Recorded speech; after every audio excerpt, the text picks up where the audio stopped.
there really is no reason to keep up that persona, to keep wearing that mask. And that's when problems start to creep into the relationship.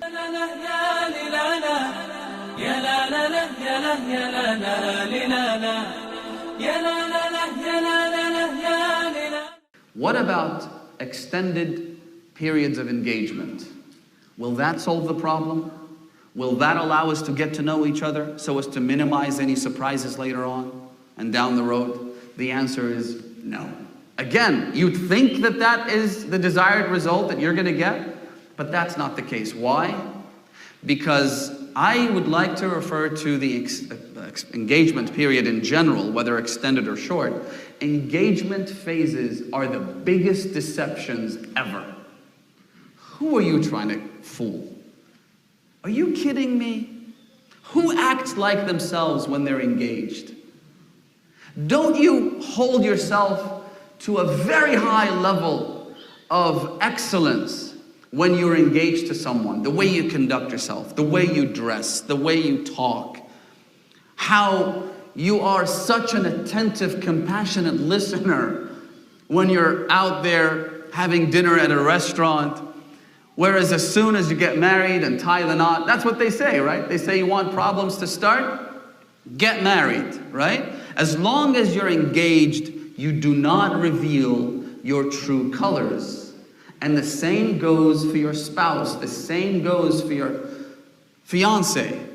Nobody reveals their true colors during those sweet, beautiful days and nights that you spend together as an engaged couple. As soon as you get married, you let yourself go. As soon as you get married, that's the point where you don't really feel a necessity to keep up that act of being the gentleman who always opens the door for his fiance and whatnot. Suddenly you see yourself as an equal, and suddenly you see yourself, you feel comfortable in being married now. You've tied the knot, you've recited the contract, you've thrown that big wedding. There really is no reason to keep up that persona, to keep wearing that mask. And that's when problems start to creep into the relationship. So, extended periods of engagement, do they solve the problem? The answer is an emphatic no. As a matter of fact, I would argue that extended periods of engagement act to the detriment of the relationship. They make it worse. Why? For a number of reasons. One of them is because, again, you're wearing a mask that whole time. You just hold yourself to a much higher standard than you really are. And so when the mask drops, you reveal your true self, you become really comfortable, and at that point, the hypocrisy will be a lot more, well, for lack of a better term. The contrast, let's say, not hypocrisy, the contrast between the premarital you and the postmarital you will be a lot more discernible, a lot clearer to detect. And so you're going to start thinking, hang on a second, you weren't like that when we were engaged for like 3 years. You weren't like that, you never said this, you always did that, and now look at you today. So that's the first reason. The second reason I think extended periods of engagement act to the detriment and the disadvantage of a successful marriage is because while you're engaged, you're not technically married, right? And because you're not married, that is essentially you're giving Shaitan a window. You're giving him an opportunity to attack this prospective union that is about to take place, this marriage that is about to happen. You're giving him a window. You're like a sitting duck. You're saying, here we are, we want to get married, but we're not quite committed to it yet. We've still got a few issues to sort out. You're letting the shaitan, inviting the shaitan to come and destroy that relationship. Whereas when you tie the knot, you've already declared to the shaitan that you're no longer welcome.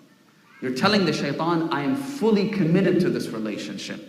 And so you close that window. It doesn't mean that the shaitan's going to stop trying, but you'll make his job just much, much more difficult. So, extended periods of engagement, not recommended whatsoever.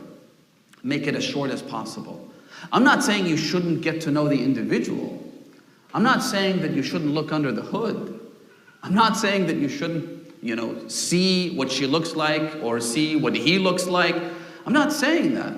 In fact, we have religious provisions for those circumstances. When you wish to see your wife before getting married, if you're out there actively for a wife, you don't want to go on a blind date or a blind marriage. You want to see what your wife looks like. You don't want any surprises. You don't want that extra toe.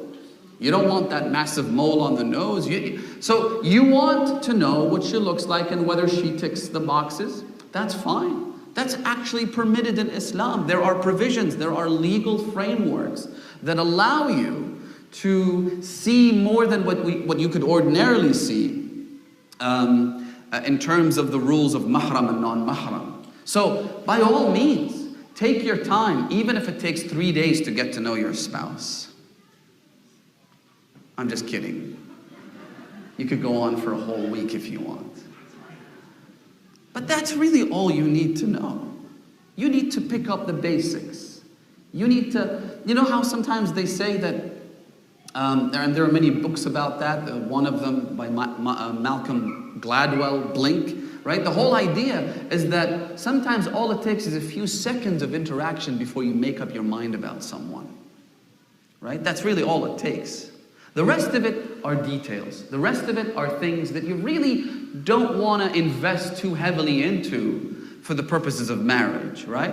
Those little quirks that a person has, those tiny habits, whether good or bad, these things really shouldn't have any massive bearing on the success rate of a prospective marriage, right? So get to know them, have a few conversations if you insist, but really don't extend the period of engagement. So I go back.